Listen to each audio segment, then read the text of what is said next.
Tonight, a dramatic end to a tense southwest Sydney siege. A man dragged into custody. Collapse threat, the Macquarie Park unit complex, with danger lurking below. A tourist tragedy at Manly. A woman drowns on her honeymoon. The Premier rocks on with the concert cap at Moore Park finally lifted. And Alex de Minaur was dominant, but it was a day of surprises at the Australian Open. This is 9 News with Peter Overton.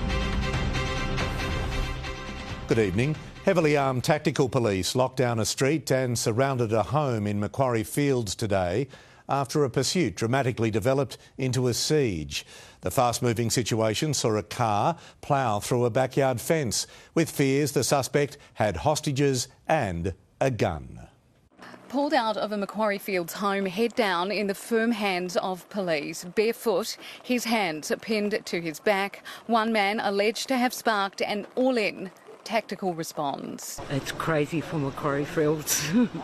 Arrested the safe end to a tense standoff. Police taking no chances with the agitated man who allegedly barricaded himself inside the Seligna Way home for much of the day. For hours, the dog squad, paramedics on standby, fire and rescue poised to help. It's been going on for quite a few hours now. Pretty chaotic. Please. Earlier, other neighbours telling 9 News they heard the man shut inside the home, shouting claims he had a gun. That after witnesses say this small hatchback smashed into a fence around 11 a.m. A car chase from England, and when it came here and went into the house. This believed to be the vehicle captured on Eucalyptus Drive with police in pursuit. The standoff forcing officers to clear the area. Residents, including children, led from their properties. Tonight, hopefully, heading home. In Macquarie Fields, Ruth Wynne-Williams, 9 News. Pete, police arrested a 25-year-old man here this afternoon. He is right now speaking with them at Campbelltown Police Station. He was pulled out of this property without a weapon in his hands, but it is understood there were 2 young people, 2 children, inside that property when he allegedly made his way inside earlier today. No charges have been laid. Pete? OK, Ruth, thank you. There are serious concerns tonight about the structural integrity of a unit complex at Macquarie Park after defects were found.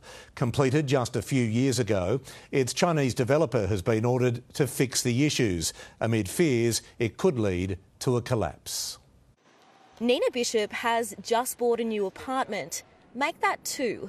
Her family are still moving into the units in Macquarie Park. Just doing our final move-in. We moved in last Monday. Into a complex now the subject of a building rectification order after serious damage was found in the concrete slab in the basement and ground floors. Obviously, what's happened in Sydney in the past, it's concerning. The Building Commission order says this is a defect that causes or is likely to cause the basement slab to fracture and collapse. Just last week, one resident filmed water pouring through the roof. Today, owners and tenants had no idea, finding out via the media. We haven't heard anything. I haven't been told anything. So, yeah, that's news to me. This is the first I've known of it, so... yeah, it's actually, I'm just reading it up now. John Dinker runs a barber in the block alongside a Coles, gym, chemist and other retailers. Personally, I'm worried about the business here, so I don't know where things are going to go. It's the latest apartment block in Building Commissioner David Chandler's sights since being given expanded powers to order developers to carry out repairs, one of 7 work rectification orders issued in Sydney just this year, including in Glebe for waterproofing, St Leonard's, Waitara and Warwick Farm for cracking, and Mortlake and Alexandria for fire safety and drainage issues. Last year, 46 orders were issued. The year before, just 4. The Chinese developer Greenland is a Fortune 500 business which has been operating in Australia for more than a decade, still selling apartments in the blocks. It now has 2 months to begin remediation works. Failure to comply, a criminal offence. The Building Commission says there is no danger to the residents. The defects identified relate to the long-term durability of the basement levels of the building only, not to any units within the complex. In Macquarie Park, Annalise Bolt, 9 News. A 32-year-old woman believed to be on her honeymoon has drowned at a popular Manly beach. Let's go live to Nine's Massilia Riley at Shelley Beach tonight. Massilia, what more can you tell us? Pete, it was around 1 this afternoon when that woman who'd been swimming here at Shelley Beach was found unresponsive in the water. According to locals, she was a newlywed here with her husband from South Korea. They'd only been married a few days ago and were visiting what's known to be a popular hotspot. It's believed that her husband was one of the people who helped pull her from the water. The 32-year-old was treated on the scene by paramedics but could not be revived, and police and forensics had remained on the scene up until only moments ago. Pete, this latest drowning is the 10th in New South Wales since the 1st of December. Massilia, thank you. To news just in, and health authorities have issued a second measles alert, with a 7-month-old baby now confirmed to have the disease. The infant visited Choo Choo Bear Bear Adventure Playground in Auburn on Thursday last week. Anyone else who was there between 1 p.m. and 3:30 p.m. should watch out for symptoms until at least the 29th of January. It's not believed this case is linked to a 9-month-old baby who was diagnosed in Western Sydney yesterday. The driver at the centre of the Hunter Valley wedding bus crash has been allowed to remain free on bail, despite being hit with more serious charges. His case went before court today, but he chose not to show. Brett Andrew Button walking down the driveway, then ducking back inside, while his case went before court. Button's lawyers answering to the magistrate for him, despite being charged with 26 new offences over the crash that claimed the lives of 10 wedding guests in June last year. 89 offences now on Button's charge sheet, the most serious 10 counts of manslaughter for each of the victims killed, each charge carrying a maximum sentence of 25 years if found guilty. The family of victim Rebecca Mullins sat in court today hoping for some answers, but the mention only lasted minutes, the magistrate allowing Button to remain free on bail. Your client's facing 89 charges. Do you think it's fair that he remains on bail? For this individual to be enjoying the freedom and the luxury of family, which we don't have, that cuts pretty deep. Button will have to show for his next court date. The magistrate today making an order that he appear here in person on March 13.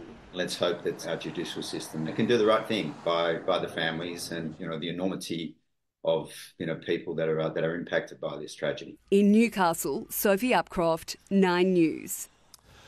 The family of Addison Binjani, one of the teenage passengers killed in a crash at McGrath's Hill on Monday, has thanked people for the outpouring of love and support and are remembering the 17-year-old for his vibrant spirit, kindness and contagious smile, saying he was a beacon of light in our family and community and his absence leaves a void that cannot be filled.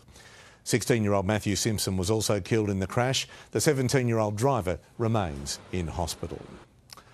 Fresh from an aid agreement, a new deal is being worked on that could see more Israeli hostages released by Hamas. It comes as Australia's Foreign Minister arrived in Israel for talks, offering help to under-siege civilians in Gaza. Blasts and sirens in Khan Yunis, the now familiar sounds of war inside this ancient city built for ancient soldiers. High above Gaza's streets, echoes of more gunfire. On the ground in the Gaza Strip, buildings have been flattened as countries push for an end to the war. We should focus on the main conflict in Gaza, and as soon as it's diffused, I believe everything else will be diffused. With the risk of famine and more disease spreading, extra help is on the way to Gaza. Qatar has brokered a new agreement with Israel and Hamas to get more aid into civilians and medicines to the Israelis being held by Hamas. Tonight, there's also potential for a new deal to release more hostages. We're hopeful that it can bear fruit and bear fruit soon, because there's still, over 100, about 140 hostages still being held. Australia's foreign minister has landed in a country at war, meeting Israel's president. We do advocate for consistently the application of international law and international humanitarian law.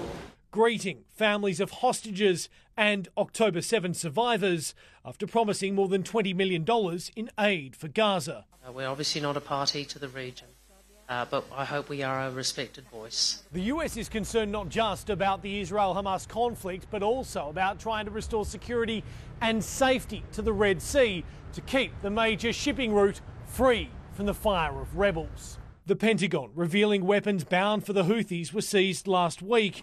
The US launched more strikes on the rebels, destroying 4 ballistic missiles before the Iran-backed militants fired on a Greek ship in the Red Sea. 3 years after the Houthis were removed from a US list of formally declared terrorist organisations, they could soon be back on it. But it may come too late for shipping companies. Shell reportedly following BP, suspending all its shipments through the trouble zone of the Red Sea. And that could also mean a problem for oil prices. In the United States, Jonathan Kersley, 9 News. And that rerouting of oil tankers around the Red Sea isn't likely to immediately impact petrol prices in Australia. In fact, the NRMA says prices should fall over the next 2 weeks, with the average getting below $1.70 a litre. Oil prices have been falling or have been pretty stable now for some time. Wholesale prices have been falling steadily, and we've seen that with retail prices. And so motorists across Sydney would notice that the prices are getting better. Tonight, the average price for unleaded in Sydney is $1.82 a litre. China has accused Japan of firing the sonar pulse that injured 2 Australian Navy divers in international waters.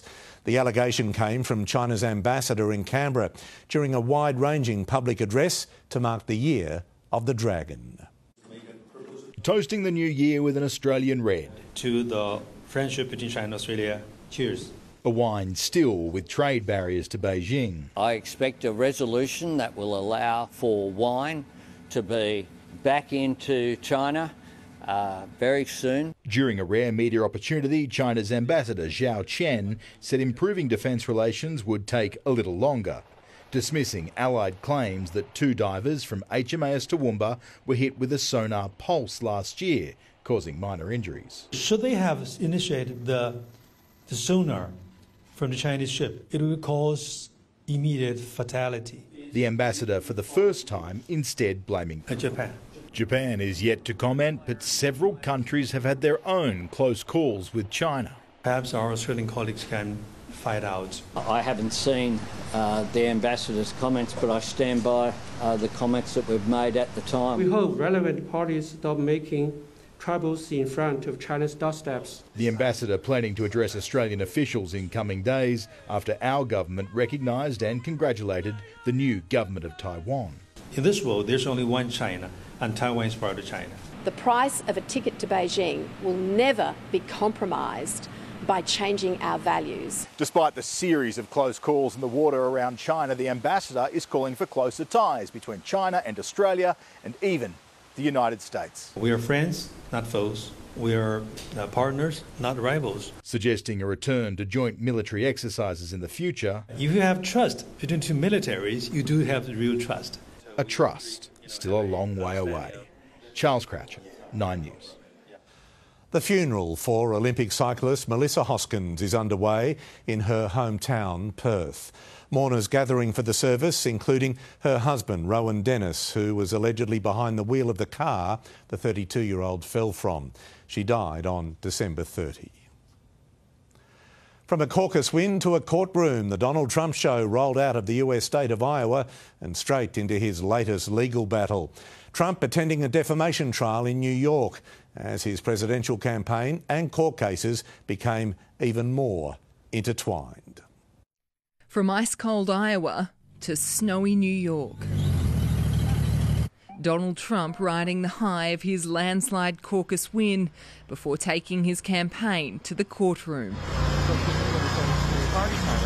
The former president opting to show up in a Manhattan federal court as a second defamation trial brought by writer E. Jean Carroll got underway.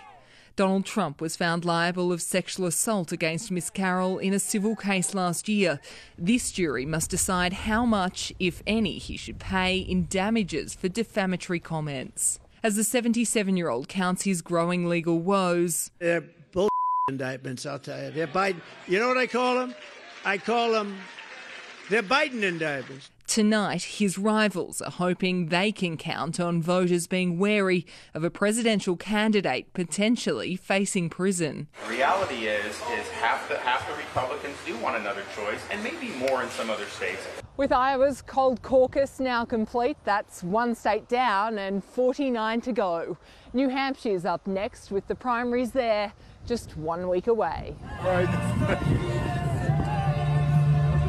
And as the race moves to the next state, so do the campaigns.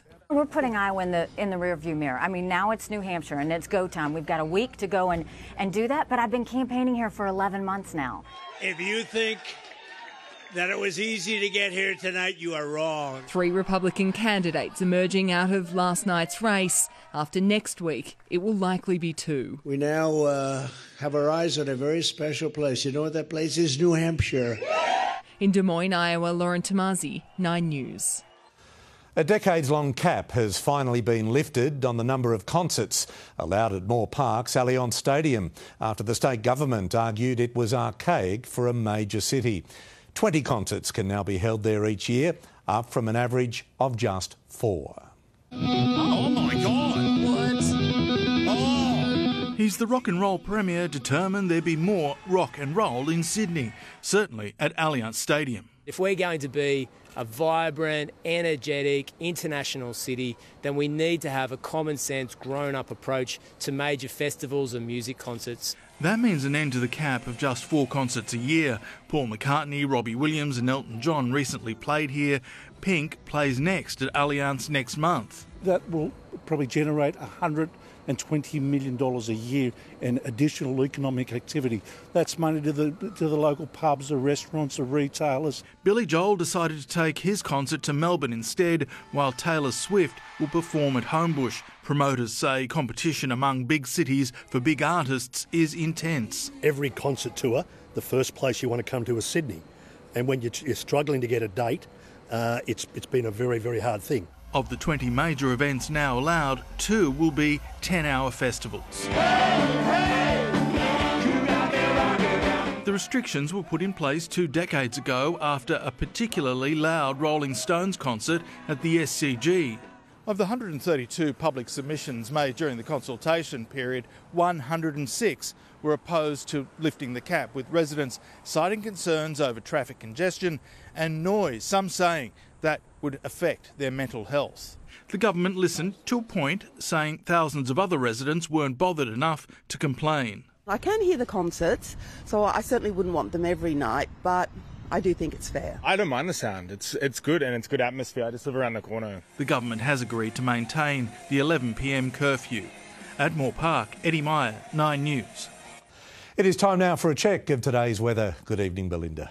Evening, Pete. After a few cloudy days, it was good to see the sunshine this morning, but it was short-lived. Our skies turning grey again with showers rolling in from the west this afternoon. Right now, there's a warning for severe thunderstorms in Sydney's outer west, as well as parts of northern and central New South Wales. Heavy rainfall and damaging winds possible in that region over the next few hours. So far across Sydney, Camden has had the biggest drenching with 27 millimetres, 24 for Campbelltown and just 4 millimetres for the city, and those rain totals will keep climbing as a low pressure trough tracks towards the coast, crossing Sydney overnight. But our wet spell will come to an end tomorrow. I'll be back with the forecast later on. Pete. Belinda, thank you. Harris Park hooligans, teens armed with machetes and hammers, face off. Fresh out of school, the Greenfield Park teen accused of plotting a murder. The final moments before aeroplanes collide near Melbourne, killing 2, the cause revealed. Parking pain sees fed up hospital workers walk off the job at Concord. Plus free and fun, your guide to Australia Day celebrations on the harbour.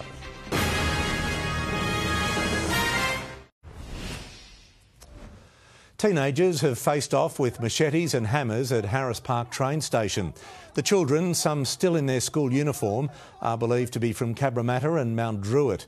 The fight happened last year, but the video has only recently been posted online. Police are investigating. Police say they have saved the life of a Sydney underworld figure, foiling his planned execution. 2 men have been charged over the plot, one of them allegedly in line to make $400,000 for pulling the trigger. Just 18 years old, and the accused hired help in a contract killing. Suleiman Ahmed marched out of his Greenfield Park home this morning. The teenager, not long out of school, now behind bars. We're alleging that the 18-year-old male was coordinating the intended murder of the victim, and we're alleging that the 30-year-old male in police custody was going to be the intended shooter. And these were the Glock pistols that police say were going to be used in the execution. It's alleged that the intended shooter in this incident was going to be receiving upwards of $400,000. The target's identity is being kept secret for his own safety, but we're told the 30-year-old is a member of Sydney's underworld who the alleged would-be killers had under surveillance.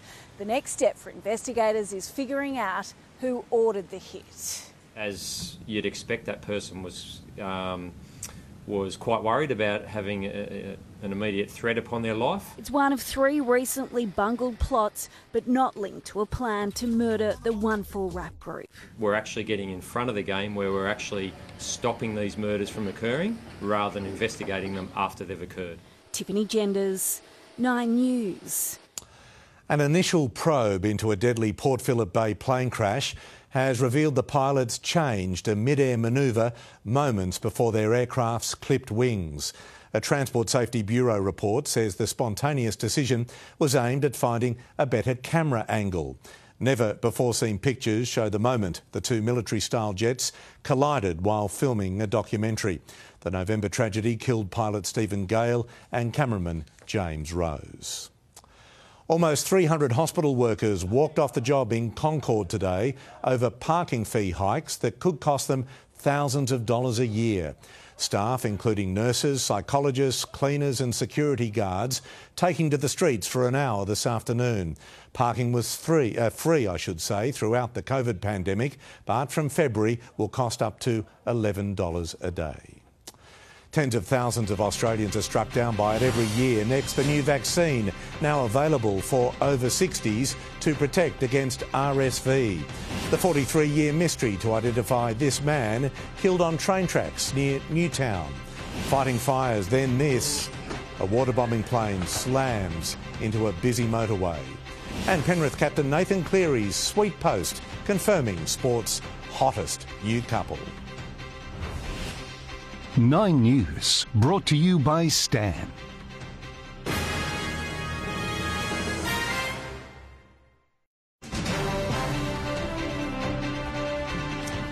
It's a case that's gone unsolved for more than 40 years, the tragic death of a man on rail tracks near Newtown.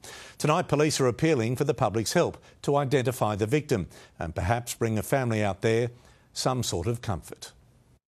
Do you recognise this man? Last seen at Newtown Station in April 1981 before being hit and killed by a train.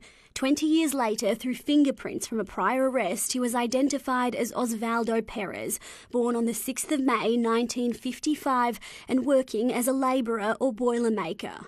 Police believed he was living in this boarding house at Fairfield East, but now detectives know that was all a lie, and that man that died was using an alias. There is no record of this man ever existing, ever entering Australia, ever leaving Australia. Now retired, Inspector George Giorgio was the officer on the case at the time. He had no identification on him, not a driver's licence, a healthcare card or anything. When they couldn't identify him, he was given a pauper's funeral, and Inspector George was the only one to attend.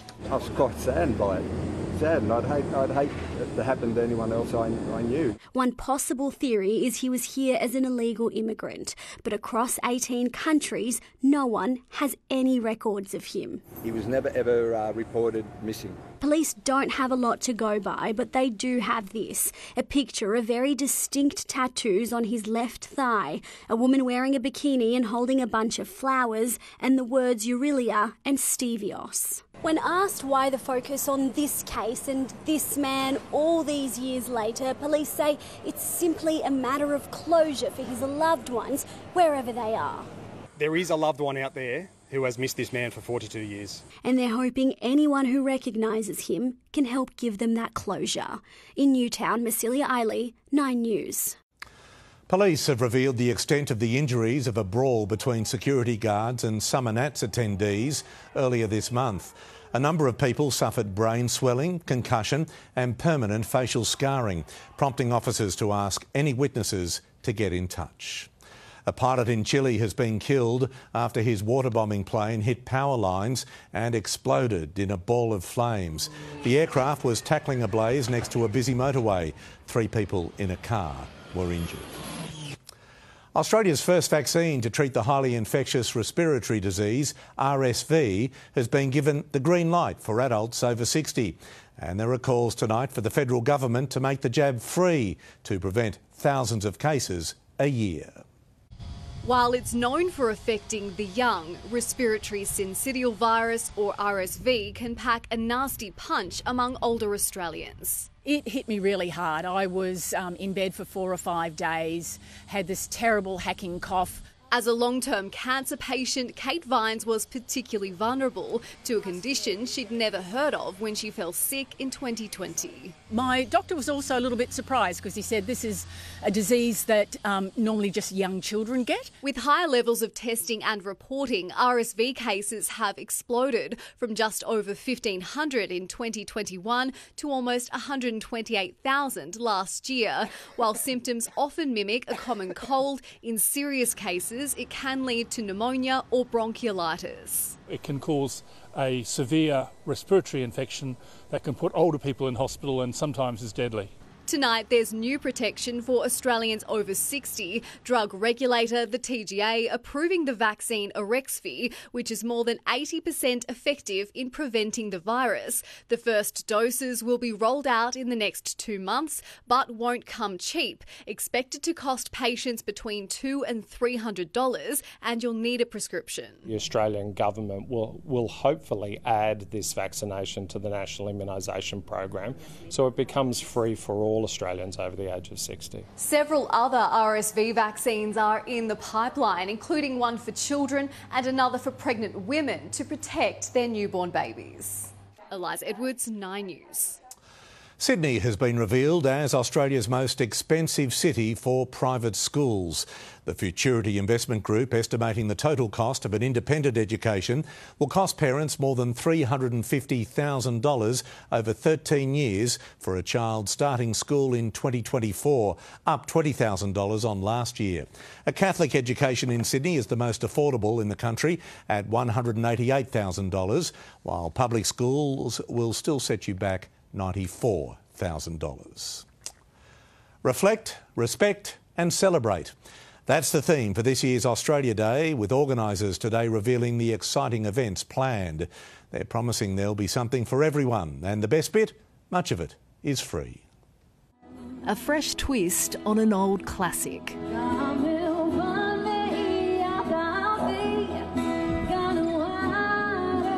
Flame trees sung in Gamilaroi and a sausage sanger with a spin. It's going to be a vegan sausage from soya-inspired ingredients on a naan bread with Indian infusion on it. So please do come and try it. Yum, how good. Very good. I've tried a few. This Australia Day, we're being asked to celebrate the great melting pot we all call home. The ones from the First Nations and also from the nations that have joined us, to be shared and to be honoured with kindness. At dawn, a nod to our 65,000-year-old roots. Then the Woogalora morning ceremony at Barangaroo. On board the Ferrython, more than 700 teachers honouring those shepherding our future generations. The rocks will again transform into a racetrack. There'll be a great Aussie barbecue to support farmers and a jaw-dropping aerobatics display.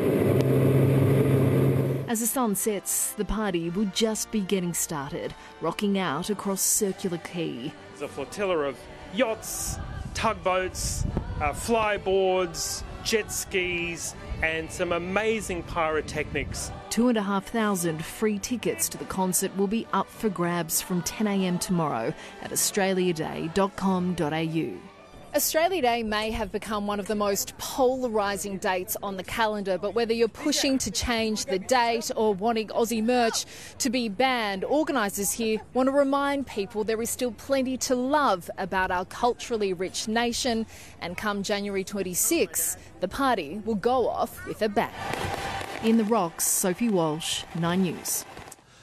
After months of dating rumours, Nathan Cleary and Mary Fowler appear to have made their relationship official.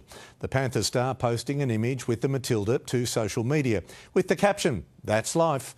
Mary visited the Carlton kindergarten last month, dodging questions of the romance. Speculation of their relationship ignited in August following the Women's World Cup here in Australia. Cleary was also spotted in the crowd as Mary played a match in Perth in November. Live longer and happier. Leading longevity experts reveal the 10 commandments to combat ageing. The Premier's apology over the Rozelle Parklands asbestos debacle. The popular fruit juice recalled because it contains alcohol. James Alex de Minaur flexed his muscles at the tennis today. He certainly did, Pete. He charged into the third round in an impressive display. While he was expected to win, there were some big shocks, including an Aussie qualifier who's having the Open of her life. A West Indian debutante catches Steve Smith and Australia by surprise on day one in Adelaide. Last, the Bulldogs spice up their pre-season with some cross-code training. And after 5 days of showers for Sydney, will the rain clouds clear in time for our weekend? Alex de Minaur is into the third round here at the Australian Open and has barely raised a sweat in doing so.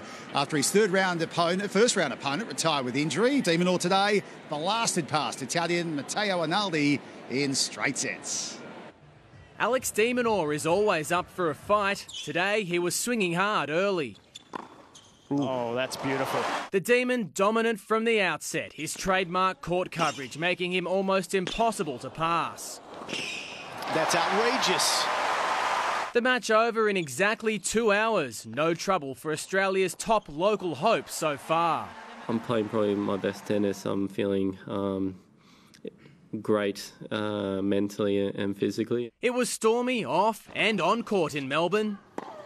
Oh, great tennis. 29-year-old Aussie Storm Hunter into the third round for the first time in her career. I honestly didn't think I'd be standing here and doing that and being in the third round. It's a dream come true. 16-year-old Mira Andreeva must have felt like she was dreaming too. What a performance from the 16-year-old. The Russian stunning her idol, last year's Wimbledon runner-up on Jabeur in the tournament's biggest upset so far.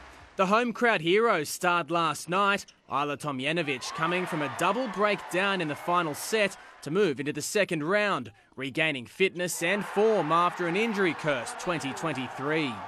Tonight was just a huge kind of reward that feels amazing. It took over 4 hours and 5 sets for Thanasi Kokkinakis to join her, winning an epic against Sebastian Offner.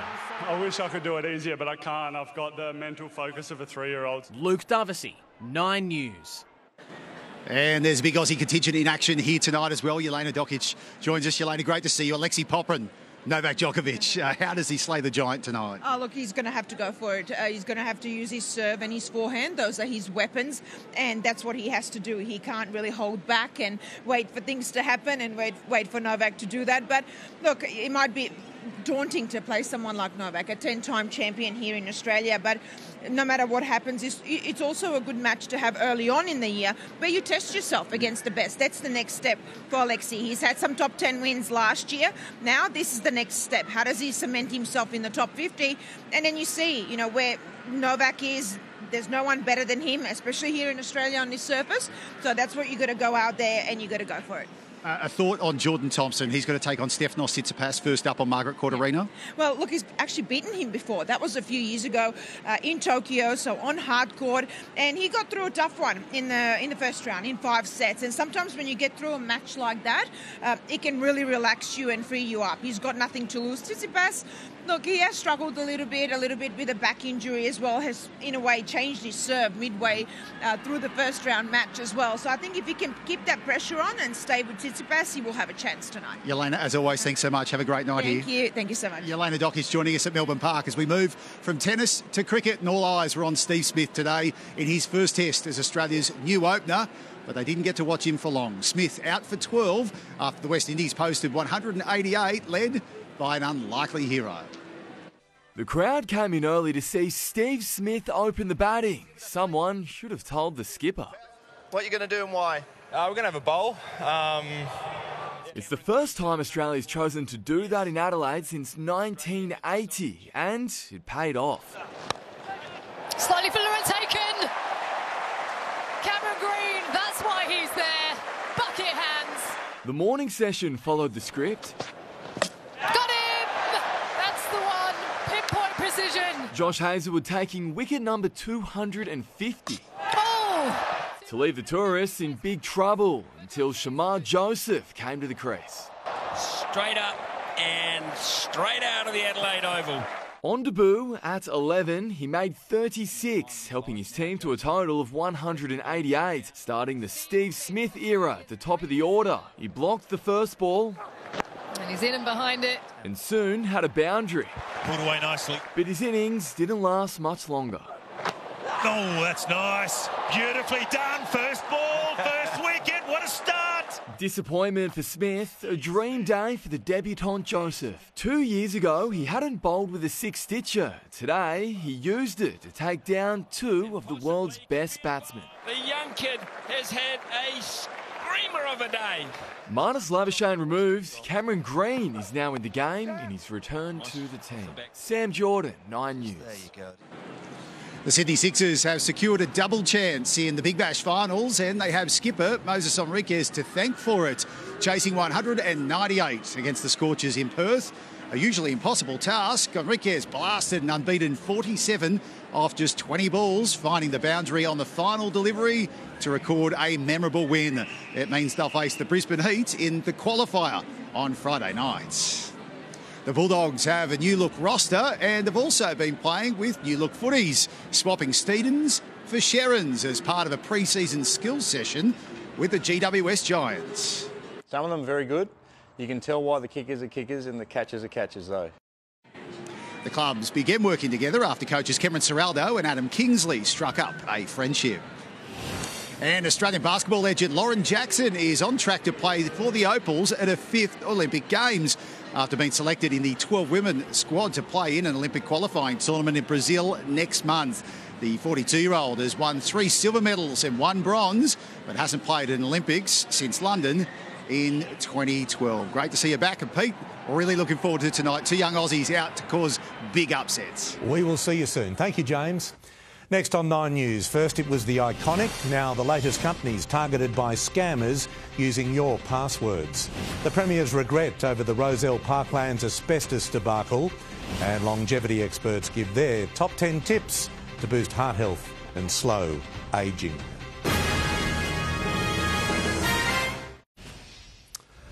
The Premier has apologised for the 6-week closure of Rozelle Parklands after traces of asbestos were discovered in recycled mulch used across sites around the new interchange. Very regrettable, but we want to make sure that we're remediating the site, we're making it safe for families. The Environmental Protection Authority has ordered the government remove all mulch and soil from the area before the 29th of February.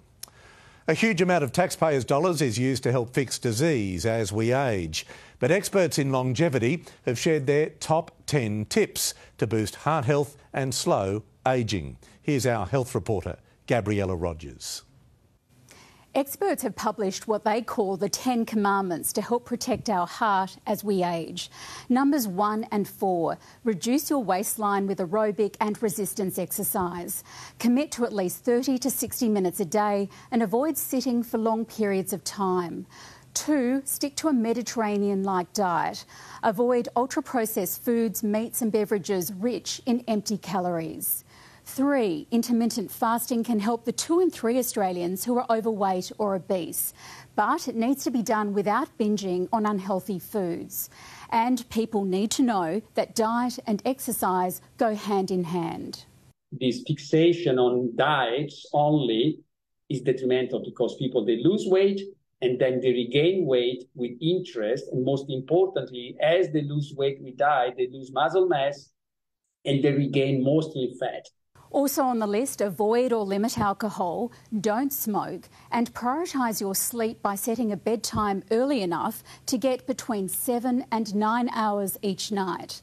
Reduce your exposure to pollution and, importantly, manage your stress and stimulate your mind to break bad eating habits. And they use basically food or other addictive substances as a way to boost their dopamine. Also on the list, practising compassion and nurturing connections with family and friends. Gabby, thank you. There's an urgent recall tonight for a popular fruit juice after it was found to contain traces of alcohol. 1 litre bottles of Sunraysia prune juice with the best before date of December 4, 2025 have been pulled from shelves. The company says unintended fermentation is to blame. Shoppers are urged not to drink it and can return it for a full refund.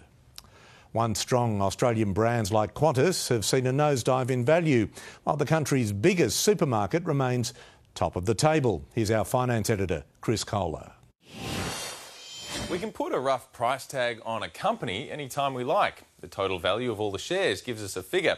And this is the top 5 most valuable companies on our share market.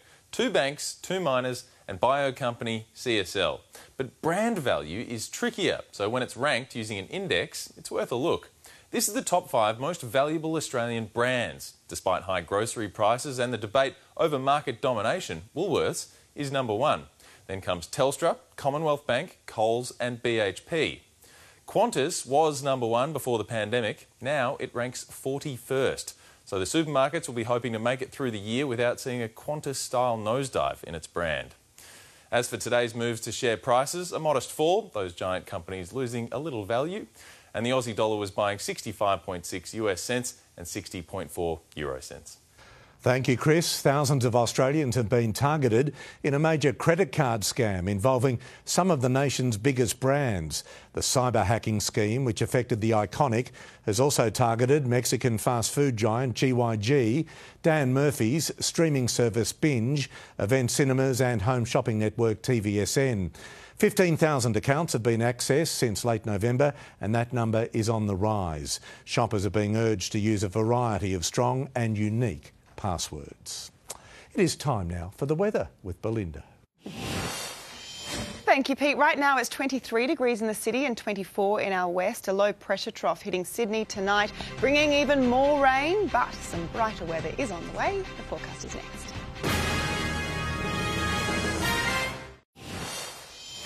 A welcome burst of sunshine for Sydney this morning, but it didn't last for long. The grey clouds rolling in again, the showers hitting our west first. Camden getting a summer soaking with 28 millimetres. Campbelltown also recording more than 20.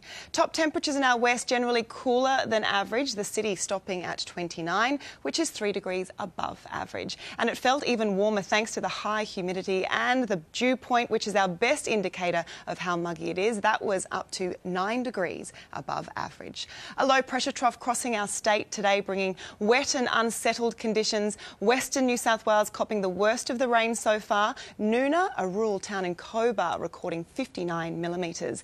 And tonight it's tracking towards the northeast. This region here now in the firing line. Heavy rain and damaging winds possible in that warning area over the next several hours. Tomorrow that trough will keep heading northeast, pushing those showers and storms over northeastern New South Wales. A 24 and blue skies for Canberra, another cool and windy day in Melbourne, but staying dry for the tennis. Back home and on the map you can see those scattered showers and thunderstorms in that northeast corner. The heaviest rainfall expected over the northwest slopes and plains with up to 25 millimetres forecast for Inverell. A few isolated showers elsewhere, but mostly dry conditions returning to the rest of our state. Daytime temperatures above average along much of the coast and below average elsewhere. Fresh winds along southern and central parts of the coast. A strong wind warning in place place for coastal waters from the Hunter down to Bateman's Bay. Most of Sydney should get a break from the rain tomorrow. Partly cloudy conditions with only a slight chance of a shower, most likely in the morning and early afternoon. Less than a millimetre forecast for the city, but the Bureau says there is also the chance of a storm. Otherwise fine and plenty of sunshine. Temperatures heating up, hitting the low 30s, reaching up to 34 degrees in Penrith and Richmond. The city heading for 30 and overnight temperatures around the low 20s. Onto the outlook, and we are in for a cracking Friday. Sunny skies and 29 in the city. A fine weekend ahead, warming up to 31 on Sunday, and then staying warm and dry next week. A few showers forecast in our west on Monday as well as Tuesday. Otherwise fine, and that summer heat returning, reaching up to 37 next Wednesday, 36 this weekend, and nothing but sunshine on Friday. Summer back with a bang, Pete. It is. Belinda, thank you. The Australian Open is up next. That is 9 News for this Wednesday. I'm Peter Overton. I hope you have a good evening. From all of us, good night.